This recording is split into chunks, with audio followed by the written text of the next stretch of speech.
tous, je suis ravie de vous retrouver pour le bilan du mois de juin, même si c'est clairement le bilan le plus ridicule que je n'ai fait. Ce n'est pas super bien parti pour l'été, je vous l'avoue, mon stage est très prenant et en plus très fatigant. Je suis peu chez moi et quand je suis chez moi et que je me couche le soir, je lis 10 pages et je m'endors, ce qui fait que j'avance très peu. J'ai donc seulement réussi à lire 2 livres et ce sera un bilan plutôt court. Le premier livre que j'ai lu, ça a été Phobos Origine de Victor Dixon et je remercie la collection R ainsi que Victor pour me l'avoir envoyé en avant-première. Alors vous le savez, je suis une très grande fan de la saga Phobos que j'ai commencé il y a un an tout pile. C'était en juin 2015 que je lisais le premier tome et en juin 2016 j'ai lu cette petite préquelle qui suit donc uniquement les prétendants de l'émission avant qu'ils se lancent dans le programme. Donc on les suit au niveau des auditions mais également dans leur vie privée. J'ai adoré ces 6 nouvelles puisqu'il y a 6 prétendants, donc 6 nouvelles. J'ai adoré en découvrir plus sur ces personnages.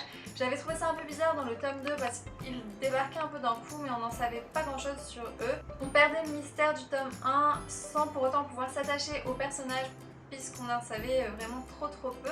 Et là c'est bien parce qu'on les remet tous un peu sur un pied d'égalité. C'est vrai que Marcus et Mozart par exemple étaient des personnages plutôt phares de l'émission, donc on les connaissait plutôt bien, mais on ne connaissait pas les autres, donc vraiment merci d'avoir eu cette idée. J'aurais aimé que les nouvelles soient un peu plus longues.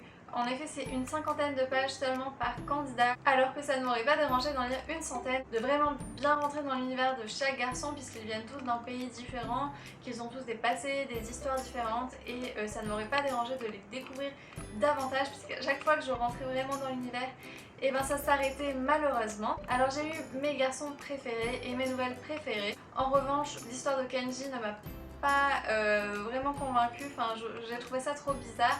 Du coup j'ai trouvé que c'était pas assez développé, j'ai pas réussi à cerner le personnage encore une fois, alors que j'aurais bien aimé comprendre un peu ce qui se passait dans sa tête notamment. Et j'ai trouvé l'histoire d'Alexei un peu trop pleine de clichés pour qu'elle me plaise, mais en tout cas j'ai passé un excellent moment avec chacune de ces nouvelles et je pense que si vous aimez la saga Phobos, vous ne pouvez pas passer à côté de ce tome en plus qui nous fait patienter jusqu'au tome 3 qui va sortir il me semble en novembre et où on aura enfin le fin mot de l'histoire. Je dois quand même m'avouer que j'étais un petit peu déçue pour la nouvelle de Marcus qui était mon personnage préféré depuis le début et on avait appris des choses assez surprenantes à la fin du tome 2 et malheureusement ces révélations sont totalement absentes dans ce tome-ci.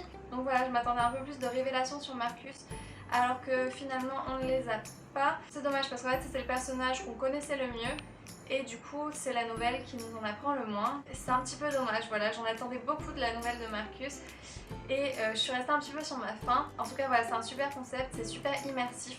On a vraiment les vidéos des auditions, on sait comment ça se passe lors de l'entraînement et voilà, c'était quelque chose qui me manquait un petit peu et que j'ai trouvé absolument génial. J'espère qu'on aura le droit à la même chose pour les filles, même si on en sait un peu plus sur ces personnages là, mais je trouve que ce format super dynamique m'a convaincue et j'aimerais bien avoir ça pour les filles. Je lui ai donné la note de 18 sur 20. J'ai ensuite lu La nuit nous grandissons de Ben Brooks qui s'appelle Grow Up en anglais. C'est un livre qui m'a été gentiment envoyé par la maison d'édition La Belle Colère, une maison d'édition qui a publié tout plutôt 4 mois un roman que j'adore. Je les remercie beaucoup de m'avoir envoyé ce roman qui m'intriguait beaucoup puisqu'il parlait en fait de la jeunesse anglaise et qu'il a été écrit par un adolescent lui-même. Ce livre suit Jasper Wolf, un adolescent de 17 ans qui n'a peur de rien mais qui se cherche et qui est très fêtard, qui se réfugie un peu dans l'alcool, la drogue, le sexe avec ses amis et ça me rappelait bien entendu une série très connue qui est Skins. Alors en effet ce roman ressemble pas mal à la série,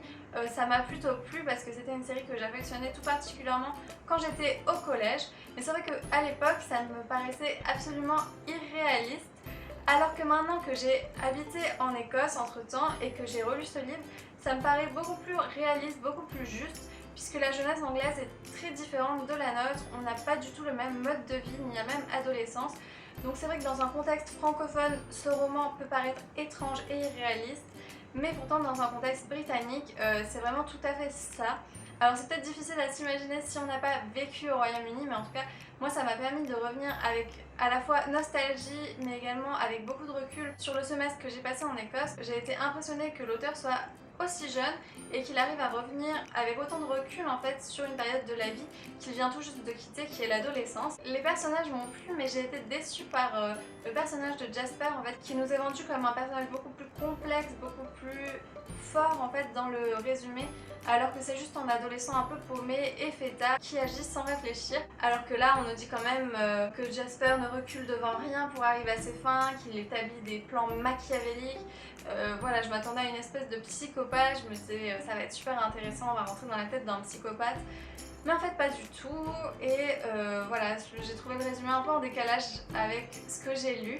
Mais ça reste une lecture très agréable que j'ai beaucoup appréciée. Ça m'a également fait penser à L'Attrape-Cœur. D'ailleurs, le personnage lui-même mentionne ce roman plusieurs fois. Alors c'est vrai que ça s'en rapproche, mais bon, ça n'a été un coup de cœur pour moi dans aucun des deux cas.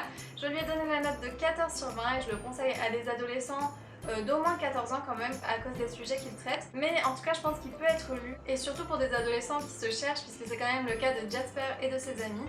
En tout cas, c'est un roman qui fait du bien parce que c'est une atmosphère purement britannique, alors que la littérature adolescente est majoritairement américaine. Donc voilà, ça fait du bien de changer et je vous le recommande vivement, surtout que les éditions La Belle Colère valent le détour. Et enfin, j'ai lu Solange te parle, que j'ai emprunté à la médiathèque, mais je ne l'ai pas terminé, donc j'ai choisi de ne pas lui donner de notes, je trouve ça un peu injuste. En fait, ce qui m'a vraiment déçue dans ce livre, c'est que c'est seulement une retranscription de ses vidéos et que voilà, Solange est un personnage que j'aime beaucoup, j'adore ses vidéos, j'en ai vu la plupart.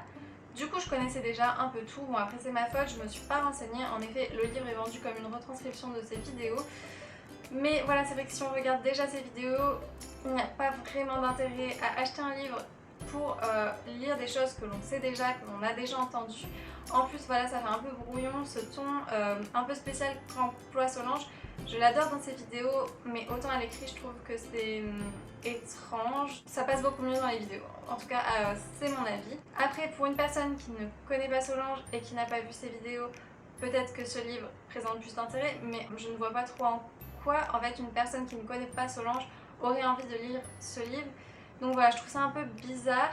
Je ne sais pas trop ce qu'ils ont voulu faire, mais voilà, quand j'ai vu que je connaissais tout le contenu en fait des textes, j'ai décidé d'arrêter le livre et c'est pour ça que je ne lui ai pas donné de notes, mais j'avais quand même envie de partager mon avis avec vous. Je ne sais pas si vous connaissez Solange, si vous regardez ses vidéos, si vous avez lu le livre, ce que vous en pensez. N'hésitez pas à le dire, si peut-être ce n'est que moi qui ai cet avis, je ne sais pas. Mais voilà, n'hésitez pas à partager votre avis avec moi dans les commentaires. C'est déjà tout pour ce bilan qui est un peu catastrophique.